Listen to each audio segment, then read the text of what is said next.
नमस्कार विद्यार्थी मित्रांनो, आजच्या लेक्चरमध्ये आपण सार्वजनिक वित्त हा घटक बघणार आहोत. संयुक्त पूर्वपरीक्षा असेल किंवा राज्यसेवा पूर्वपरीक्षा असेल, या दृष्टिकोनातून या घटकाला अनन्यसाधारण असं महत्त्व आहे. त्यामुळे या टॉपिकचा अभ्यास आपल्याला खूप डीपमध्ये करायचा आहे. या टॉपिकमध्ये अर्थसंकल्प केव्हा मांडला, कोणी मांडला, त्याचबरोबर अर्थसंकल्पाचे प्रकार, सरकारचे जमा असतात, संचित निधी, सार्वजनिक लेखे असेल, त्यानंतर यामध्ये सरकारची जमा, महसुली जमा, भांडवली जमा असेल, सरकारचा भांडवली खर्च, महसुली खर्च असेल, डेफिसिट फायनान्सिंग असेल, या सर्व ज्या काही संकल्पना आहेत, एफआरएम ऍक्ट असेल, या सर्व घटकांचा अभ्यास आज आपण करणार आहोत. सार्वजनिक वित्त या टॉपिकला अनन्यसाधारण महत्त्व आहे. सर्वच एक्झामच्या दृष्टिकोनातून, मग ते एकदम पूर्व असो किंवा मुख्य असो, याच्यावरती काय केले जातात, प्रश्न विचारले जातात. त्यामुळे हा घटक जो आहे तो आपल्याला खूप चांगल्या प्रकारे काय करायचा, याचा अभ्यास करायचा आहे. मग याच्यामध्ये जे सरकारचं धोरण आहे, गव्हर्नमेंट ऑफ इंडियाचं जे धोरण आहे, त्याला राजकोषीय धोरण असे म्हटले जाते. काय म्हटले जाते त्याला? राजकोषीय धोरण. म्हणजे अनावश्यक परिणाम दूर करणे आणि अर्थव्यवस्थेमध्ये आवश्यक काय करणे, अर्थव्यवस्थेमध्ये जे आहेत आवश्यक परिणाम घडवून आणणे, आवश्यक परिणाम घडवून आणणे यासाठी सरकार, आणि अनावश्यक परिणाम काय करणे, दूर करणे, यासाठी सरकार जे धोरण आखते त्या धोरणाला राजकोषीय धोरण असे म्हटले जाते. त्या धोरणाला राजकोषीय धोरण असे म्हटले जाते. म्हणजे सरकारचं जे काही जमा खर्चाचं धोरण असतं, त्याला राजकोषीय धोरण असे संबोधले जाते. मग याच्यामध्ये जर विचार केला तर या धोरणाचे उद्दिष्ट काय असतात की आर्थिक स्थिरता राखणे आणि जलद आर्थिक विकास काय करणे, साध्य करणे. किंमत स्थिरीकरण असेल किंवा आर्थिक स्थैर्य प्राप्त करणे, म्हणजे जास्त, आणि चलनवाढीवरती नियंत्रण ठेवणे, हे देखील महत्त्वाचं ऑब्जेक्टिव्ह आहे.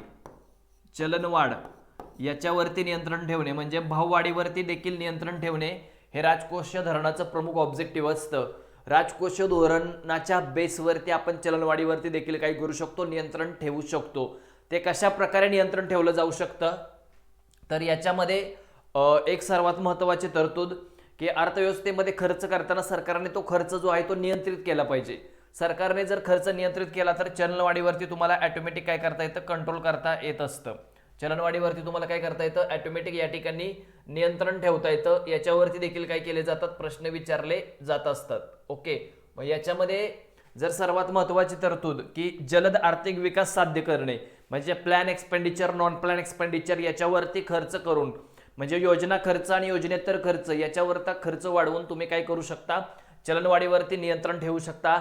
आर्थिक स्थिरता किंवा किंमत असेल याच्यामध्ये पण स्थिरता आणू शकता. रोजगाराच्या संधी उपलब्ध करणे, हे पण एक ऑब्जेक्टिव्ह आहे. ओके, रोजगाराच्या संधी उपलब्ध करून देणे, हे पण राजकोषीय धोरणाचा ऑब्जेक्टिव्ह आहे. आता राजकोषीय धोरणाचा विचार केला तर त्याची साधने कोणती असतात, तर त्याच्या साधनांवरती काय केले जातात, प्रश्न विचारले जातात. राजकोषीय धोरण म्हणजे सार्वजनिक कर्जे,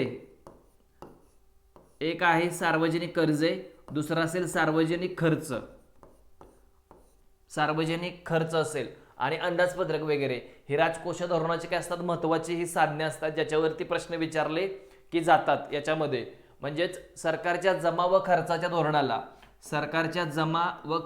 धोरणाला राजकोषीय धोरण असे म्हटले जाते. राजकोषीय धोरणाचे ऑब्जेक्टिव्ह भाववाढीवरती नियंत्रण ठेवणे, रोजगाराच्या संधी उपलब्ध करणे, आर्थिक स्थैर्यता प्राप्त करणे, जलद आर्थिक विकास साध्य करणे, हे सरकारच्या फिस्कल पॉलिसीचं काय असतं, महत्त्वाचं ऑब्जेक्टिव्ह असतं. आणि सेम ऑब्जेक्टिव्ह असतात ती कोणाचे असतात, मौद्रिक धोरणाचे असतात. आणि जे मौद्रिक धोरण आहे ते काय केलं जातं, reserve bank of India. Okay, जे आपल्या देशाची मॉनिटरी पॉलिसी आहे ती काय केली जाते, रिझर्व्ह बँक ऑफ इंडिया यांच्या मार्फत आखली जात असते. कोणामार्फत, रिझर्व्ह बँक ऑफ इंडिया मार्फत मॉनिटरी पॉलिसीची आखणी केली जाते. आणि मॉनिटरी पॉलिसी आणि फिस्कल पॉलिसी आपल्या देशाच्या भाववाढीवरती नियंत्रण ठेवण्याचं काम करत असते. आपल्या देशाच्या भाववाढीवरती नियंत्रण ठेवण्याचं काम मॉनिटरी पॉलिसी आणि फिस्कल पॉलिसी करत असते. हे पण तुम्हाला काय करायचं, इथे लक्षात ठेवायचं आहे. मग याच्यामध्ये अर्थसंकल्प म्हणजे काय, आता प्रॉपर टॉपिक आपला चालू होतोय. अंदाजित उत्पन्न आणि अंदाजित खर्चाचा अंदाज. ओके, अंदाजित उत्पन्न असेल आणि अंदाजित खर्च याचा अंदाज.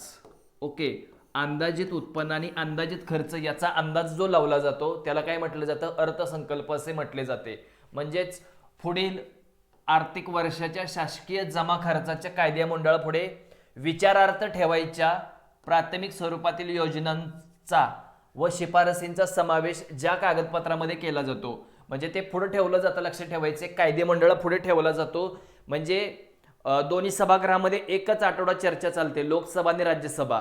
कारण कार्यकारी मंडळामध्ये कोण येतं हे तुम्हाला माहिती आहे. कार्यकारी मंडळामध्ये राष्ट्रपती, पंतप्रधान, मंत्रिमंडळ, महान्यायवादी यांचा समावेश होतो. तर कायदे मंडळामध्ये राष्ट्रपती, लोकसभा आणि राज्यसभा म्हणजे आपल्या देशाच्या संसदेचा समावेश जो आहे तो कशामध्ये होत असतो, कायदे मंडळामध्ये होत असतो. आणि तो कायदे मंडळा पुढे ठेवला जातो आणि एकच आठवडा कंबाईन संयुक्तरित्या जी चर्चा आहे, संयुक्तरित्या जी चर्चा आहे ती दोन्ही सभागृहामध्ये काय होते, या ठिकाणी चालत असते. संयुक्तरित्या चर्चा दोन्ही सभागृहामध्ये चालते. त्याच्यानंतर जर विचार केला, संयुक्तरित्या चर्चा लोकसभा असेल आणि दुसरं सभागृह असेल राज्यसभा, एक आठवडा पूर्ण झाल्यानंतर पूर्णतः ते जे काही बजेट आहे ते लोकसभेमध्ये काय होतं, पारित होतं. पूर्णतः अर्थसंकल्प जो आहे तो लोकसभेमध्ये पारित होतो. आणि अर्थसंकल्पीय प्रोसेस जी आहे आपल्या देशामध्ये स्वातंत्र्यापूर्वीच काय झाली होती, चालू झालेली होती. आणि यासाठी सर्वप्रथम जो आहे तो काय केला होता, जेम्स विल्सन यांनी 1860 मध्ये पहिला अर्थसंकल्प मांडलेला होता. आणि अंतरिम अर्थसंकल्प लियाकत अली खान यांनी 1947-48 मध्ये देखील मांडलेला होता. म्हणजे अंदाजित उत्पन्न आणि अंदाजित खर्चाचा अंदाज, ही माझी व्याख्या मी सांगतो तुम्हाला. अंदाजित उत्पन्न व अंदाजित खर्चाचा अंदाज त्याला काय म्हटलं जातं, अंदाजपत्रक असे म्हटले जाते. अंदाजपत्रकाचा विचार केला तर एकूण त्याचे 3 प्रकार पडतात, बॅलन्स्ड बजेट, सरप्लस बजेट आणि डेफिसिट बजेट. ते आपण पुढे बघणारच आहोत. जेम्स विल्सन यांनी सर्वप्रथम 1860 मध्ये अर्थसंकल्प मांडला होता. आणि त्यानंतर लियाकत अली खान यांनी अंतरिम अर्थसंकल्प 1847-48 मध्ये काय केला होता, मांडलेला होता. आता अंदाजपत्रक म्हणजे अंदाजित उत्पन्न आणि अंदाजित खर्च लावला जातो याच्यामध्ये. ओके, असं याच्यामध्ये काही नसतं की एवढ्या पैशात आणि एवढा खर्च करायचे. आणि आपल्या भारतीय अर्थव्यवस्थेमध्ये तर जेवढा काही तिजोरीमध्ये पैसा आहे त्याच्यापेक्षा खर्च काय केला जात असतो, जास्त केला जात असतो. म्हणजे त्याला काय म्हटलं जातं, तुटीचा अर्थसंकल्प असे त्याला म्हटले जाते. मग यानंतर स्वातंत्र्य प्राप्तीनंतर पहिला अर्थसंकल्प जो आहे तो षण्मुख शेट्टी यांनी मांडलेला होता. पहिला अर्थसंकल्प 47 ते 48. ओके, 7.5 महिने.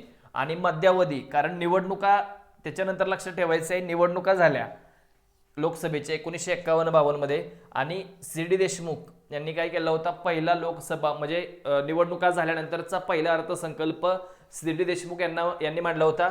यांना आपल्या भारतीय रिझर्व्ह बँक ऑफ इंडियाचे पहिले भारतीय गव्हर्नर म्हणून त्यांना ओळखले जाते. ओके, आणि यांच्याच कालावधीमध्ये 1949 मध्ये आपल्या भारतीय रिझर्व्ह बँकेचं काय करण्यात आलेलं होतं, राष्ट्रीयकरण करण्यात आलेलं होतं. भारतीय रिझर्व्ह बँकेचं राष्ट्रीयकरण यांच्याच कार्यकालामध्ये 1949 मध्ये करण्यात आलेलं होतं. म्हणजेच 26 नोव्हेंबर 1947 मध्ये षण्मुख शेट्टी यांनी काय केला होता, अर्थसंकल्प मांडलेला होता. स्वातंत्र्यानंतरचा पहिला अर्थसंकल्प आहे. ओके, स्वातंत्र्य प्राप्तीनंतरचा भारताचा पहिला अर्थसंकल्प जो आहे तो षण्मुख शेट्टी यांनी मांडलेला होता. आणि त्यानंतर जर विचार केला मध्यावधी, म्हणजे ज्या वर्षी सरकारच्या निवडणुका होतात आणि त्या निवडणुकीच्या आधी सरकारने मांडलेला अंतिम आणि निवडणुका झाल्यानंतरचा मांडलेला अंतरिम, असे अंतिम आणि अंतरिम या 2 शब्दांमधले फरक आहेत. निवडणुकीच्या आधी मांडतो त्याला आपण अंतिम अर्थसंकल्प म्हणतो, आणि निवडणुकी झाल्यानंतर जो अर्थसंकल्प मांडला जातो त्याला अंतरिम किंवा मध्यावधी अर्थसंकल्प असे त्याला संबोधले जाते. ओके, काय संबोधले जाते, मध्यावधी अर्थसंकल्प असे त्याला संबोधले जाते. मग याच्यामध्ये स्कोप, आता अर्थसंकल्पाची व्याप्ती कशी असते बघायचंय तुम्हाला. कारण अर्थसंकल्प मांडताना फक्त 1 वर्षाचा किंवा 2 वर्षाचा नाही, तर चालू वर्ष म्हणजे मागील वर्ष, चालू वर्ष आणि पुढील वर्ष या 3 वर्षांचा अंदाज लावला जातो. ओके, मागील वर्ष, चालू वर्ष आणि पुढील वर्ष या 3 वर्षांचा अंदाज लावून काय केला जातो, आपल्या देशामध्ये अर्थसंकल्प मांडला जातो. त्याला काय म्हटलं जातं या ठिकाणी, म्हणजे अर्थसंकल्पाची व्याप्तीचा विचार केला. एक पुढील वित्तीय वर्षाचा काय केला जातो याच्यामध्ये विचार केला जातो. त्यानंतर चालू अर्थसंकल्प याचा अंदाज केला जातो आणि गेल्या वित्तीय वर्षाचा यामध्ये प्रत्यक्ष आकडे काय केले जातात, विचारात घेतले जात असतात याच्यामध्ये. प्रत्यक्ष आकडे जे आहेत ना ते याच्यामध्ये काय केले जातात, विचारात घेतले जातात. पुढील वित्तीय वर्षाचे अर्थसंकल्पीय अंदाज. एक, चालू वर्ष आहे, या चालू वर्षामध्ये अर्थसंकल्प मांडला जाणार आहे. चालू वर्षाचा वित्तीय अंदाज आणि गेल्या वित्तीय वर्षाचे प्रत्यक्ष आकडे, म्हणजे या 3 वर्षांचा विचार करून काय केला जातो, प्रत्येक वर्षी आपल्या देशामध्ये अर्थसंकल्प तयार केला जातो. मागील वर्षी एवढा खर्च केला, चालू वर्षामध्ये एवढा खर्च करायचा आणि पुढच्या वर्षी या योजनेवरती एवढा खर्च करायचा. ह्या बेस विचारात घेऊन काय केला जातो, आपल्या देशामध्ये अर्थसंकल्प मांडला जात असतो. म्हणजे अर्थसंकल्पाची व्याप्ती विचारात घेतली, अर्थसंकल्पाचा अर्थ विचारात घेतला, अर्थसंकल्प सुरुवातीला कोणी मांडला हे आपण इथे विचारात घेतलं. अंदाजित उत्पन्न व अंदाजित खर्चाचा अंदाज म्हणजे अंदाजपत्रक. अंदाजपत्रकाचा जर विचार केला तर अंदाजपत्रकामध्ये मागील वर्ष, चालू वर्ष आणि पुढील वर्ष या 3 वर्षांचा याच्यामध्ये विचार केला जातो. आणि मग आपल्या देशाचा अर्थसंकल्प जो आहे तो म्हणजे कायदेमंडळासमोर ठेवला जातो. कायदेमंडळ म्हणजे लोकसभा आणि राज्यसभा संयुक्तरित्या 7 दिवस ते चर्चा चालते यांच्यामध्ये. त्याच्यानंतर पूर्णतः जे अर्थसंकल्प आहे तो आपल्या देशाच्या लोकसभेमध्ये काय केला जातो, पारित होत असतो. ओके, महत्वपूर्ण जी काही माहिती आहे मी तुम्हाला सांगतोय, वारंवार लेक्चर तुम्ही बघायचं आहे की जेणेकरून या लेक्चरच्या माध्यमातून बऱ्याच कन्सेप्ट तुमच्या काय होणार आहेत इथे कव्हर होणार आहेत. आता याच्यानंतर अर्थसंकल्पाचे वेळापत्रक. आपल्या देशामध्ये काय झालं होतं, 1921 ला एक समिती स्थापन केली होती, विल्यम ॲकवर्थ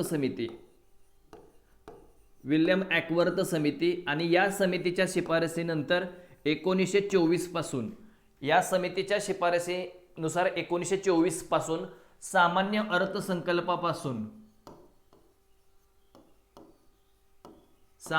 अर्थसंकल्पापासून काय केला या ठिकाणी, रेल्वे अर्थसंकल्प जो आहे, ओके, रेल्वे अर्थसंकल्प वेगळा केलेला होता. रेल्वे अर्थसंकल्प जो आहे तो वेगळा मांडण्यात आलेला होता.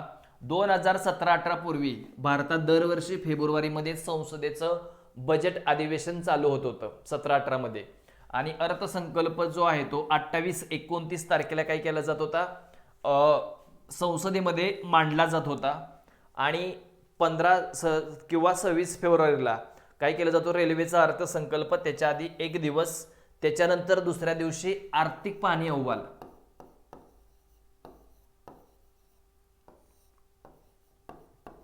तो अजूनही मांडली जाते आर्थिक पाहणी अहवाल. याच्यामध्ये सगळे बघा आकडे असतात, चलनवाढीचे किंवा म्हणजेच इन्फ्लेशन वगैरे याचे आकडे असतात.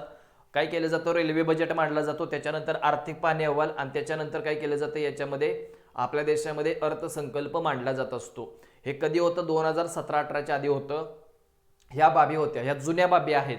आता नवीन बाबी आपल्याला बघायच्या आहेत की 2017-18 पूर्वी फेब्रुवारी महिन्यामध्ये, पण आता ते जानेवारी महिन्याच्या शेवटच्या आठवड्यामध्ये आत्ताच मागे बघितले आपण की अर्थसंकल्पीय अधिवेशन चालू होत असतं. आणि आपल्या देशामध्ये जो अर्थसंकल्प आहे तो आता 1 फेब्रुवारीला मांडला जातो. 30-31 जानेवारीला आर्थिक पाहणी अहवाल. 2017-18 नंतर आपल्या अर्थसंकल्पामध्ये झालेले बदल, कारण 1921 ला विचार केला तर विल्यम ॲकवर्थ समिती जी होती ती 1924 पासून काय केली जात होती, साधारण अर्थसंकल्पापासून रेल्वे अर्थसंकल्प जो आहे तो वेगळा मांडला जात होता. पण आता रेल्वे अर्थसंकल्प 2017-18 मध्येच, ओके, 2017-18 मध्ये काय केलेलं आहे, सामान्य अर्थसंकल्पामध्ये मर्ज केलेला आहे. सामान्य अर्थसंकल्पामध्ये तो देखील काय करून ठेवलेला आहे, मर्ज करून ठेवलेला आहे. मग याच्यामध्ये रिसेंटली आपल्या देशामध्ये ओट ऑन अकाउंट, म्हणजे तुम्हाला लेखा परीक्षणाची गरज लागू नये, भासू नये, याच्यासाठी आपल्या देशामध्ये काय केलेलं आहे, जो अर्थसंकल्प आहे तो आपला आता 1 फेब्रुवारीला मांडला जातो. म्हणजे आपल्या देशामध्ये जे आहे अर्थसंकल्पीय अधिवेशन जे आहे ते जानेवारीच्या शेवटच्या आठवड्यामध्ये चालू होतं. आपल्या देशाचं आर्थिक वर्ष आहे 1 एप्रिल ते 31 मार्च आणि अर्थसंकल्पाला कायदेशीर मान्यता फेब्रुवारी-मार्च मध्येच मिळते. कारण आपल्या देशाचं आर्थिक वर्ष 1 एप्रिलला चालू होतं. म्हणजे ओट ऑन अकाउंट तुम्हाला लेखानुदानाची गरज याच्यामुळे भासणार नाही. अर्थसंकल्पाचा विचार केला, अंदाजित उत्पन्न आणि अंदाजित खर्चाचा अंदाज म्हणजे अंदाजपत्रक. अंदाजपत्रकाच्या सर्वात महत्त्वाच्या गोष्टी म्हणजे स्कोप काय आहे, मागील वर्ष, चालू वर्ष आणि पुढील वर्ष या 3 बाबींचा 3 वर्षांचा विचार करून आपल्या देशाच्या अर्थव्यवस्थेमध्ये अर्थसंकल्प मांडला जातो। यामध्ये कायदे मंडळासमोर तो ठेवला जातो, म्हणजे लोकसभा राज्यसभेसमोर तो ठेवला जात असतो। देशामध्ये जेम्स विल्सन यांनी सर्वप्रथम अर्थसंकल्प मांडलेला होता। ज्या वेळेला पहिल्या लोकसभेच्या निवडणुका झाल्या 1951-52 मध्ये, त्यावेळेला सर्वप्रथम सी डी देशमुख यांनी मांडलेला होता की जे पहिले रिझर्व्ह बँक ऑफ इंडियाचे पहिले भारतीय गव्हर्नर आणि त्यांच्याच कालावधीमध्ये 1949 मध्ये आपल्या भारतीय रिझर्व्ह बँकेचं काय झालं होतं, राष्ट्रीयकरण करण्यात आलेलं होतं। त्यानंतर आपल्या देशाचा अर्थसंकल्प हा फेब्रुवारीच्या शेवटच्या दिवसामध्ये मांडला जायचा। त्याच्या आधी एक दिवस आपल्या देशाचा आर्थिक पाहणी अहवाल आणि त्याच्या आधी एक दिवस रेल्वे अर्थसंकल्प असायचा।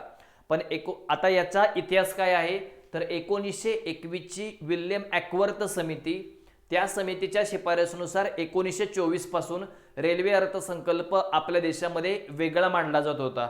पण रिसेंटली 2017-18च्या अर्थसंकल्पापासून रेल्वे अर्थसंकल्प जो आहे तो सामान्य अर्थसंकल्पामध्येच काय करण्यात आलेला आहे, मर्ज करण्यात आलेला आहे। आणि आता आपल्या देशामध्ये अर्थसंकल्प जो आहे तो 1 फेब्रुवारीला मांडला जातो, कारण ओट ऑन अकाउंटची गरज लागायची संसदेला, लेखानुदानाची गरज लागायची भारतीय घटनेतील कलम 114 अंतर्गत, ती गरज आता लागणार नाही, कारण एक्स्ट्रा 1-1.5 महिन्याचा खर्च करण्यासाठी ओट ऑन अकाउंटची गरज लागायची, ती गरज आता या ठिकाणी गव्हर्नमेंटला लागणार नाही। म्हणूनच अर्थसंकल्प 1 फेब्रुवारीला घेतलेला आहे आणि त्याला कायदेशीर मान्यता जी आहे ती फेब्रुवारी-मार्च महिन्यामध्ये मिळते। आणि तुम्हाला माहिती आहे 1 एप्रिलला मग आर्थिक वर्ष चालू होतं आणि बजेटमध्ये ज्या काही तरतुदी केल्यात त्या लगेच 1 एप्रिल पासूनच लागू होतात। पूर्वीगत नाही की बजेट आर्थिक वर्ष चालू झालं 2 महिन्याने तरतुदी लागू झाल्या, आता तसं नाही होणार। का तर अर्थसंकल्प आपला 1 फेब्रुवारीला घेतलेला आहे, त्यामुळे 1 एप्रिल पासूनच आपल्या अर्थसंकल्पीय तरतुदी ज्या आहेत त्या काय होणार आहेत, या ठिकाणी लागू होणार आहेत। अशा प्रकारचे प्रश्न विचारले जातात, त्यामुळे आपला अभ्यास खूप डीप मध्ये असला पाहिजे। येणाऱ्या एक्झाम मध्ये नक्कीच या लेक्चरचे तुम्हाला खूप सारे फायदे होणार आहेत। आता आर्थिक वर्षाचा विचार केला, आपल्या देशाचं आर्थिक म्हणजे ताळेबंदाचं जे वर्ष आहे आपल्या देशाचं ते 1 एप्रिल ते 31 मार्च हे आपल्या देशातील ताळेबंदाचं वर्ष आहे। मग याच्यामध्ये लक्षात ठेवायचं तुम्हाला 1867 पासून 1 एप्रिल ते 31 मार्च हे आहे। आता याच्या आधी 1 मे ते 30 एप्रिल वित्तीय वर्ष मानले जात होते। 1 मे ते 30 एप्रिल, 1 एप्रिल ते 31 मार्च वित्तीय वर्ष मांडण्यात आलं आहे, कधीपासून 1867 पासून। आणि 1 मे ते 30 एप्रिल वित्तीय वर्ष काय केलं जातं, देशामध्ये मांडलं जातं। त्यानंतर काय झाली, आपल्या देशामध्ये एल.के. झा समितीची स्थापना 1984 मध्ये करण्यात आली। का, वित्तीय वर्षाचा अभ्यास करण्यासाठी, वित्तीय वर्षाचा अभ्यास करण्यासाठी एल.के. झा समिती स्थापन केली आणि वित्तीय वर्षाच्या प्रश्नांचा अभ्यास यांनी केलेला होता। आणि 1 जानेवारी ते 31 डिसेंबर असं आर्थिक वर्ष धरा असं यांनी गृहीत धरलेलं होतं। पण या शिफारसी काय केल्यात, सरकारने स्वीकारलेल्या नाहीत। या ज्या शिफारसी आहेत त्या सरकारने स्वीकारलेल्या नाहीत। पुढे काय झालं होतं, म्हणजे आपलं आत्ताचा पण विचार केला तर 1 एप्रिल ते 31 मार्च हेच आपल्या देशाचं काय आर्थिक वर्ष आहे। पुढे काय झालं, शंकर आचार्य समितीची स्थापना केली। नवीन वित्तीय वर्ष म्हणजे आवश्यकता व शक्यता तपासण्यासाठी, आणि यांनी काय केलं 1 जानेवारी ते 31 डिसेंबर, 1 जानेवारी, आणि यांच्या पण शिफारसी सरकारने स्वीकारल्या नाहीत, फक्त 2 राज्यांनी स्वीकारल्या, मध्य प्रदेश 1 आणि दुसरा आहे झारखंड। या 2 राज्यांनी काय केलेले आहेत, शंकर आचार्य समितीच्या शिफारसी स्वीकारलेल्या आहेत। शंकर आचार्य समितीच्या शिफारसी ज्या आहेत त्या मध्य प्रदेश आणि झारखंड या 2 राज्यांनी स्वीकारल्यात आणि यांनी आपलं आर्थिक वर्ष जे आहे ते काय केलेलं आहे, 1 जानेवारी ते 31 डिसेंबर हे आपलं आर्थिक वर्ष केलेलं आहे। मग याच्यामध्ये विचार केला तर सदस्य कोण होते, पी व्ही राजा रामन होते, त्यानंतर या ठिकाणी डॉक्टर राजीव कुमार आणि एम चंद्रशेखर हे काय होते, शंकर आचार्य समितीमध्ये या व्यक्ती सदस्य होत्या। खूप साऱ्या गोष्टी आहेत, अतिशय महत्त्वाच्या आहेत, या पार्टवरती प्रश्न विचारले जातात। 1 जानेवारी ते 31 डिसेंबर आर्थिक वर्ष करा हे असं शंकर आचार्य समितीने 2016 मध्ये सांगितलेलं होतं, पण यांच्या शिफारसी भारत सरकारने काय केल्या, स्वीकारल्या नव्हत्या। यांच्या शिफारसी भारत सरकारने स्वीकारलेल्या नाहीत। ओके, शिफारसी स्वीकारल्या नाहीत, पण 2 राज्यांनी स्वीकारल्या, मध्य प्रदेश आणि झारखंड यांनी आपलं आर्थिक वर्ष 1 जानेवारी ते 31 डिसेंबर असं केलेलं आहे, 1 जानेवारी ते 31 डिसेंबर. पण जनरली विचार केला तर आपल्या देशाचं ताळेबंदाचं वर्ष, सरकारचं ताळेबंदाचं वर्ष जे आहे ते काय आहे, 1 एप्रिल ते 31 मार्च हेच आहे. याच्यावर एकदम फॅक्च्युअल बेसिसवरती काय केलं जातो, क्वेश्चन विचारला जातो. 1 जानेवारी 1 एप्रिल ते 31 मार्च हे आपल्या देशाचं आर्थिक वर्ष आहे सध्याचं. याचा अभ्यास थोडा डीपमध्ये करा. आर्थिक वर्ष बदलण्यासाठी एलके झा समिती. आता 1976 ला पण एलके झा समिती होती इनडायरेक्ट टॅक्स या संदर्भात.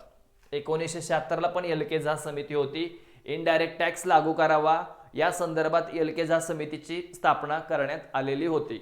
ओके, हे व्यवस्थित लक्षात ठेवायचे तुम्हाला. आता केंद्र सरकारचे जे निधी आहेत त्या निधींवरती एक प्रश्न विचारले जातात वारंवारती, त्यामुळे ते निधीत पाठ करायचे तुम्हाला चांगले, की भारतीय घटनेतील कलमे वगैरे, म्हणजे केंद्राचा किंवा राज्याचा संचित निधी असेल, भारताचा किंवा राज्याचा आकस्मिक निधी असेल आणि भारताचा किंवा राज्याचे सार्वजनिक लेखे. ओके, केंद्र राज्य सरकार मिळालेला सर्व पैसा पहिल्या 2 निधीपैकी एकात टाकला जातो. ओके, एक तर संचित निधीमध्ये किंवा आकस्मिक निधीमध्ये काय केला जातो, पैसा टाकला जात असतो. आता हे थोडं आपल्याला डीपमध्ये बघायचे. जे गव्हर्नमेंट टॅक्स असेल, नॉन टॅक्स रेव्हेन्यू असेल किंवा सरकारला तुम्ही दिलेली कर्जे आणि त्यांच्याकडून आलेले रिटर्न्स, हे सरकारची जी जमा असते ना, ती सरकारची संचित निधीमधली जमा असते 266(1). ओके, आकस्मिक निधीमध्ये पेन्शन फंड, प्रोव्हिडंट फंड वगैरे या सर्व बाबींचा याच्यामध्ये विचार केला जातो. हा निधी जो आहे तो सरकारचा नसतो, पण सरकार वापरू शकते आणि मागता क्षणी त्यांना ते रिटर्न करावे लागतात. 266(2) मध्ये आणि 267 मध्ये भारताचे किंवा राज्याचे सार्वजनिक लेखे याच्यामध्ये असतात. आता हे सार्वजनिक लेखे जे आहेत ना, सार्वजनिक लेखे जे आहेत ते याच्यामध्ये येत असतात. कशामध्ये येत असतात, तर यामध्ये येत असतात भारतीय घटनेतील 266(2) मध्ये, हे 267 मध्ये येतं. सार्वजनिक लेखे हे सरकारचे नसतात, म्हणजे सरकार याचा वापर करू शकते. आणि आकस्मिक निधीचा विचार केला तर आकस्मिक निधी 200 कलम जे आहे लक्षात ठेवायचे, कलम क्रमांक 267, 30,000 कोटी 2021-22 अर्थसंकल्पामध्ये राष्ट्रपतींच्या संमतीने आपण तो काय करू शकतो, प्राप्त करू शकतो. मग यामध्ये आपल्याला पहिला पार्ट बघायचा तो म्हणजे संचित निधी किंवा केंद्राचा म्हणजे भारताचा राज्याचा संचित व एकत्रित निधी. भारतीय घटनेतील कलम 266(1) मध्ये ह्या बाबी नमूद करण्यात आलेल्या आहेत. सरकारला मिळालेले सर्व कर उत्पन्न म्हणजे काय, प्रत्यक्ष कर आणि अप्रत्यक्ष कर. सरकारने घेतलेली सर्व कर्जे म्हणजे सरकारने घेतलेली कर्ज म्हणजे कोणाकडून, आरबीआय असेल उदाहरणार्थ, परकीय देशाकडून 292 कलमांतर्गत काय केलं जातात, परकीय देशाकडून कर्ज वगैरे घेतली जातात. त्याच्यानंतर सरकारने दिलेले कर्ज परतफेडीसाठी आलेली रक्कम, त्यानंतर सार्वजनिक उद्योगांचा नफा असेल आणि या निधीतून मिळवायचा पैसा संसदेच्या किंवा विधिमंडळाच्या संमतीशिवाय तुम्हाला प्राप्त करता येत नाही. सगळ्यात महत्त्वाचं विधान आहे. कलम 266(1) मध्ये भारताचा किंवा राज्याचा संचित निधी देण्यात आलेला आहे. टॅक्स, नॉन टॅक्स रेव्हेन्यू म्हणजे कर उत्पन्न आणि कर सोडून इतर मार्गाने जे काही उत्पन्न मिळतं ती गव्हर्नमेंटची कोणती जमा असते, तर गव्हर्नमेंटची ती जी संचित निधी मधली जमा आहे. त्यानंतर एखाद्याकडून कर्ज घेतणे किंवा दिलेलं कर्ज रिटर्न घेणे ही पण गव्हर्नमेंटची, केंद्र सरकारची किंवा राज्य सरकारची संचित जमा असते. भारतीय घटनेतील 266(1) मध्ये संचित निधी देण्यात आलेला आहे. काय देण्यात आलेला आहे, संचित निधी. यामध्ये सांगण्यात आलेला आहे संचित निधीचा जर विचार केला तर याच्यातील जी काही रक्कम आहे तुम्हाला खर्च करायची असेल तर केंद्र सरकार किंवा राज्य सरकारच्या परमिशन शिवाय तुम्ही अशा प्रकारचा पैसा कुठेही काय करू शकत नाही, खर्च करू शकत नाही. परमिशन घेतल्याशिवाय, कोणाची, केंद्राची किंवा राज्याची परमिशन घेतल्याशिवाय तुम्ही हा पैसा तुम्हाला खर्च करण्याचे अधिकार असत नाहीत. त्यानंतर पुढे देण्यात आलेला आहे सार्वजनिक लेखे. ओके, भारतीय घटनेतील कलम 266(2) मध्ये आता यामध्ये पेन्शन असेल, त्यानंतर जनतेच्या अल्प बचती, पेन्शन फंड, प्रोव्हिडंट फंड यासाठी, याच्यातून पैसा काढण्यासाठी संसदेची किंवा राज्य सरकारच्या परमिशनची आवश्यकता नाही आणि जो पैसा सरकार वापरते, मगाशीच मी तुम्हाला सांगितलेलं आहे की जो पैसा सरकार वापरते तो सरकारच्या मालकीचा नसतो, पण सरकार खर्च करू शकते आणि मागच्या क्षणी त्यांना तो काय करायला लागतो, खर्च करावा लागतो. आणि एक बँकर सारखं सरकार काय करत असते, काम करत असते. कारण ज्या लोकांचे हे पेन्शन फंड, प्रोव्हिडंट फंड असतात, सरकार वापरू शकते, पण मागच्या क्षणी हा पैसा जो आहे तो त्यांना काय करायला लागतो, या ठिकाणी रिटर्न करावा लागत असतो. म्हणजे भारताचे किंवा राज्याचे सार्वजनिक लेखे जे आहेत ते भारतीय घटनेतील कलम 266(2) मध्ये नमूद करण्यात आलेले आहेत. याला लोकलेखे देखील म्हणतात. काय म्हणतात याला? लोकलेखे देखील याला संबोधले जाते. प्रश्न कसे येऊ शकतात हे लक्षात ठेवायचे तुम्हाला. याला लोकलेखे देखील काय केले जाते, संबोधले जाते. भारतीय घटनेतील 266(1) कलमामध्ये 266(1) कलमामध्ये संचित निधी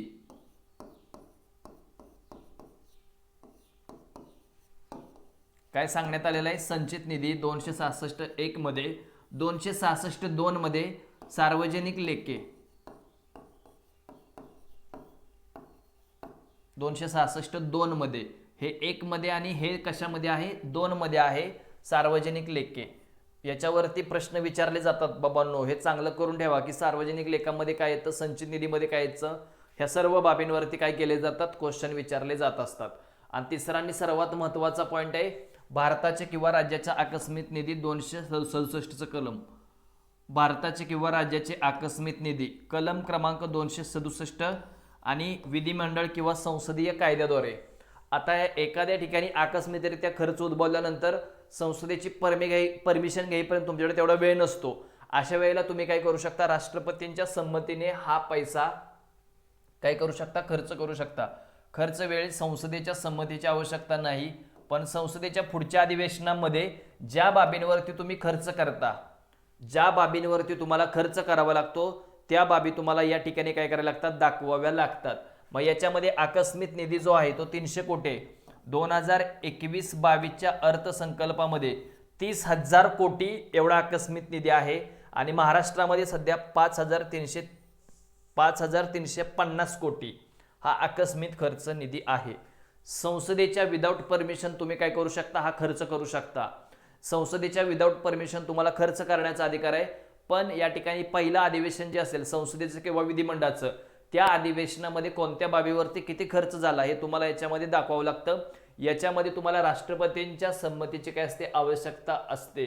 ओके. आकस्मिकरित्या उद्भवलेला खर्च भागवण्यासाठी हा निधी राष्ट्रपतींच्या वतीने वित्त मंत्रालयाच्या आर्थिक कामकाज विभागाच्या सचिवामार्फत काय केला जात असतो, धारण केला जात असतो. आता याच्यामध्ये आपण काय बघितलं की सार्वजनिक संचित निधी 266(1) मध्ये, सार्वजनिक लेखे 266(2) मध्ये आणि आकस्मिक निधी खर्च जो आहे तो 267 नंबरच्या आर्टिकलमध्ये सांगण्यात आलेला आहे. व याच्यामध्ये जर विचार केला तर संसदेच्या आणि विधिमंडळाच्या परमिशनची आवश्यकता असते, तो म्हणजे संचित निधी. त्यानंतर विदाऊट परमिशन तुम्ही खर्च करू शकता, तो म्हणजे सार्वजनिक लेखे. पण याच्यामध्ये हा जो काही पैसा असतो तो सरकारच्या मालकीचा पैसा नसतो, सरकारला मागच्या क्षणी तो माघारी करावा लागतो. याच्यामध्ये पेन्शन फंड, प्रोव्हिडंट फंड यांचा विचार केला जातो. आणि आकस्मिक निधी 267 नंबरच्या आर्टिकलमध्ये आकस्मिक निधी खर्च सांगण्यात आलेला आहे. मग यामध्ये जर विचार केला तर सगळ्यात महत्त्वाचे पॉईंट काय की हा निधी 2021-22च्या अर्थसंकल्पामध्ये 30,000 कोटी एवढा करण्यात आलेला आहे. किती? 30,000 कोटी रुपये एवढा करण्यात आलेला आहे. या पार्टमध्ये आपण काय बघितलं, अर्थसंकल्प म्हणजे काय, अंदाजित उत्पन्न आणि अंदाजित खर्चाचा अंदाज म्हणजे अंदाजपत्रक. अंदाजपत्रकाचे एकूण 3 प्रकार पडतात, बॅलन्स्ड बजेट, सरप्लस बजेट आणि डेफिसिट बजेट. हे पण आपल्याला इथे बघायचे आहे. समतोल अंदाजपत्रक, शिल्लकीचं अंदाजपत्रक आणि तुटीचं अंदाजपत्रक. आता आपल्या भारतासारख्या विकसनशील देशामध्ये तुटीचा अर्थसंकल्प काय केला जात असतो, मांडला जात असतो. भारतासारख्या विकसनशील देशामध्ये तुटीचं अंदाजपत्रक मांडलेलं असतं. मग याच्यामध्ये या टॉपिकचा अभ्यास करताना आपण काय केलेलं होतं की या टॉपिकच्या याच्यामध्ये आपल्याला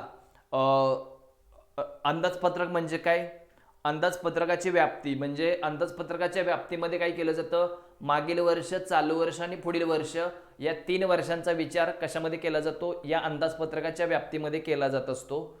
त्यानंतर पुढचा आणि सर्वात महत्त्वाचा पॉईंट याच्यामधला कोणता होता, तर जे काय आहे सुरुवातीला अर्थसंकल्प कोणी मांडला, जेम्स विल्सन यांनी असेल 1860 मध्ये. लोकसभाच्या निवडणुका झाल्यानंतर सर्वप्रथम अर्थसंकल्प सी.डी. देशमुख यांनी मांडलेला होता.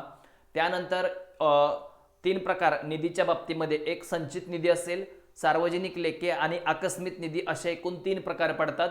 विधिमंडळ आणि संसदेच्या परमिशनची आवश्यकता असते असा निधी म्हणजे संचित निधी. ओके, मग याच्यामध्ये टॅक्स असेल, नॉन टॅक्स असेल, कर उत्पन्न, करेत्तर उत्पन्न, घेतलेलं कर्ज किंवा दिलेलं कर्ज रिटर्न आलेलं असेल, याचा समावेश संचित निधीमध्ये केला जातो. कशामध्ये केला जातो, संचित निधीमध्ये याचा समावेश केला जातो. 266(1) नंबरचा आर्टिकल याच्यामध्ये याचा उल्लेख करण्यात आलेला आहे. आता अर्थसंकल्पाच्या प्रकाराचा विचार केला तर समतोल अंदाजपत्रक. आता समतोल बॅलन्स्ड बजेट म्हणजे काय, ओके, इथं काय आपल्याला बघायचे, बॅलन्स्ड बजेट. बॅलन्स्ड बजेट म्हणजे जमा आणि खर्च सेम असतो, म्हणजे उत्पन्न तुमचं म्हणजे प्राप्ती, उत्पन्न आणि तुमचा खर्च जो आहे तो काय असतो, समान असतो. काय असतो याच्यामध्ये, उत्पन्न आणि खर्च जो आहे तुमचा समान असतो. याला समतोल अंदाजपत्रक असे म्हटले जाते. काय म्हटले जाते, समतोल अंदाजपत्रक असे म्हटले जाते. उदाहरणार्थ तुमचं उत्पन्न 100 रुपये आहे ना, खर्च पण तुमचा 100 रुपये आहे, म्हणजे बॅलन्स 0. ओके, उत्पन्न म्हणजे माझा पगार 15,000 रुपये आणि माझा पर मंथ खर्च पण तेवढाच असेल, किंवा सरकारच्या तिजोरीमध्ये 100 रुपये आहेत उदाहरणार्थ आणि खर्च पण तेवढाच असेल, तर त्याला काय म्हटलं जातं, समतोल अंदाजपत्रक, बॅलन्स्ड बजेट असे त्याला म्हटले जाते. काय म्हटले जाते, बॅलन्स्ड बजेट. हे आपल्या भारतासारख्या विकसनशील देशामध्ये मांडलं जात नाही. ओके, भारतासारख्या विकसनशील देशामध्ये अशा प्रकारचं अंदाजपत्रक मांडलेलं जात नाही. त्यानंतर शिल्लकीचं अंदाजपत्रक. शिल्लकीचं अंदाजपत्रक म्हणजे उत्पन्न याच्यामध्ये जास्त असतं, म्हणजे प्राप्ती जास्त असते उत्पन्न, आणि खर्च जो आहे तो काय असतो याच्यामध्ये कमी असतो. म्हणजे जमा 100 रुपये आणि खर्च किती, 80 रुपये, शिल्लक राहिले किती, 20 रुपये. म्हणजे याला शिल्लकीचं अंदाजपत्रक असे म्हटले जाते. शिल्लकीचं अंदाजपत्रक केव्हा उपयुक्त ठरते, तर देशामध्ये भाववाढीची परिस्थिती असेल, चलनवाढीची परिस्थिती असेल, तेव्हा या ठिकाणी शिल्लकीचं अंदाजपत्रक काय होत असतं, उपयुक्त ठरत असतं. ज्यावेळेला देशामध्ये भाववाढीची परिस्थिती असते त्यावेळेला शिल्लकीचं अंदाजपत्रक उपयुक्त ठरत असतं. आणि तिसरं आहे तुटीचं अंदाजपत्रक. इकडे एकूण उत्पन्नापेक्षा खर्च काय असतो, जास्त असतो. एकूण उत्पन्नापेक्षा खर्च काय असतो याच्यामध्ये जास्त असतो, त्याला तुटीचं अंदाजपत्रक असे म्हटले जाते. जमा आहे 100 पण खर्च आहे 120, म्हणजे 20 रुपयांची काय झाली, तूट निर्माण झालेली आहे. इथं भारतीय अर्थव्यवस्थेमध्ये एकूण 20 रुपयांची तूट निर्माण झाली आहे. आणि तुटीच्या अर्थसंकल्पामुळे काय सांगतोय का, तुटीच्या अर्थसंकल्पामुळे आपल्या देशामध्ये भाववाढ म्हणजे चलनवाढ, मुद्रास्फीती होत असते. चलनवाढ, मुद्रास्फीती, भाववाढ अशा प्रकारची परिस्थिती आपल्या देशामध्ये फक्त आणि फक्त तुटीच्या अर्थसंकल्पामुळे अंदाजपत्रकामध्ये होत असते. आणि आपल्या भारतासारख्या विकसनशील देशामध्ये तुटीचं अंदाजपत्रक काय केलं जातं, मांडलं जातं. भारतासारख्या विकसनशील देशामध्ये तुटीचं अंदाजपत्रक मांडलं जातं. अर्थसंकल्पाचे एकूण किती प्रकार पडतात असा प्रश्न आयोगाने विचारला होता. एकूण प्रकार पडतात 3: समतोल अंदाजपत्रक, शिल्लकीचं अंदाजपत्रक आणि तुटीचं अंदाजपत्रक. समतोल म्हणजे जमा म्हणजेच उत्पन्न आणि प्राप्ती, म्हणजे उत्पन्न किंवा प्राप्ती, उत्पन्न आणि खर्च समान असतो, त्याला समतोल अंदाजपत्रक असं म्हटलं जातं. त्यानंतर आहे शिल्लकीचं, तुमचं उत्पन्न काय असतं, जास्त असतं आणि त्याच्यापेक्षा खर्च कमी असतो, त्याला याचं अंदाजपत्रक म्हटलं जातं. कशाचं, शिल्लकीचं अंदाजपत्रक. आणि देशामध्ये ज्या वेळेला भाववाढीची परिस्थिती निर्माण होते, ज्या वेळेला देशामध्ये भाववाढीची परिस्थिती निर्माण होते त्यावेळेला आपल्या देशामध्ये कोणतं अंदाजपत्रक मांडलं जातं, तर शिल्लकीचं अंदाजपत्रक मांडलं जातं. पण भारतासारख्या विकसनशील देशामध्ये सध्या तुटीचं अंदाजपत्रक मांडलं जातं. म्हणजे एकूण जमेपेक्षा एकूण खर्च याच्यामध्ये काय असतो, जास्त असतो. जमेपेक्षा खर्चाचं प्रमाण जास्त असतं. जमा 100 रुपये पण खर्च 120 रुपये असेल तर त्याला तुटीचं अंदाजपत्रक म्हणतात. आणि तुटीच्या अंदाजपत्रकामुळे आपल्या भारतासारख्या विकसनशील देशामध्ये भाववाढीची म्हणजेच चलनवाढीची परिस्थिती निर्माण होते, याच्यावर देखील प्रश्न विचारलेले आहेत. आणि तुटीचे अर्थ भरण्यामुळे इन्फ्लेशन होतं, हे मागणीजन्य कारण आहे. कारण एकूण जमेपेक्षा एकूण खर्च ज्यावेळेला जास्त होतो त्यावेळेला तुमची रोखता वाढते आणि तुमची डिमांड वाढून विक्रेता आपल्या वस्तू व सेवांच्या किमती काय करतो, वाढवतो. त्याला तुटीचं अंदाजपत्रक असं म्हटलं जातं. एकूण जमेपेक्षा एकूण खर्च ज्यावेळेला तुमचा काय असतो याच्यामध्ये जास्त असतो. हा आपण पहिला पार्ट बघितलाय. सेकंड पार्ट मध्ये आपल्याला अर्थसंकल्पाची रचना बघायची आहे, म्हणजे महसुली अर्थसंकल्प आणि दुसरा आहे भांडवली अर्थसंकल्प. मग याच्यामध्ये महसुली जमा आणि महसुली खर्च असे दोन प्रकार पडतात आणि भांडवली जमा आणि भांडवली खर्च असे भांडवली अर्थसंकल्पाचे दोन प्रकार पडतात. याच्यावरती प्रश्न विचारले जातात, म्हणजे महसुली तूट कशी निर्माण होते, भांडवली तूट कशी निर्माण होते, त्याचबरोबर राजकोषीय तूट म्हणजे वित्तीय तूट कशा प्रकारे निर्माण होते. जर या दोन्ही जमेपेक्षा एकत्रित खर्च जास्त असेल, एकूण खर्च जास्त होत असेल तर त्याला या ठिकाणी राजकोषीय तूट म्हणजे वित्तीय तूट, फिस्कल डेफिसिट असे त्याला काय केले जाते, संबोधले जाते. याच्यावरती देखील खूप वेळा आयोगाने काय केलेत, क्वेश्चन विचारलेले आहेत. या ठिकाणी पहिला पार्ट आपण कव्हर केलेला आहे. एकदम डीप मध्ये वारंवार लेक्चर तुम्हाला बघायचे आहेत, याच्या माध्यमातून तुमचा खूप चांगला अभ्यास होणार आहे. आता सेकंड पार्ट मध्ये आपण भेटणार आहे अर्थसंकल्पाची रचना घेऊन. मग यामध्ये रचनेमध्ये काय काय आहे ह्या सर्व बाबी खूप डीप मध्ये तुमच्या कव्हर केल्या जाणार आहेत. ओके, म्हणजे रचनेमध्ये कोणकोणत्या बाबी असतात हे सर्व घटक तुमचे काय केले जातील, सेकंड पार्ट मध्ये कव्हर केले जातील. जवळच्या लोकांना लवकर लवकर या लेक्चर बद्दल सांगा. नक्कीच येणाऱ्या प्रिलिम मेन्स मध्ये तुम्हाला या लेक्चरचे खूप सारे फायदे होणार आहेत. ओके चालेल, मग या ठिकाणी आता आपण थांबणार आहोत. धन्यवाद.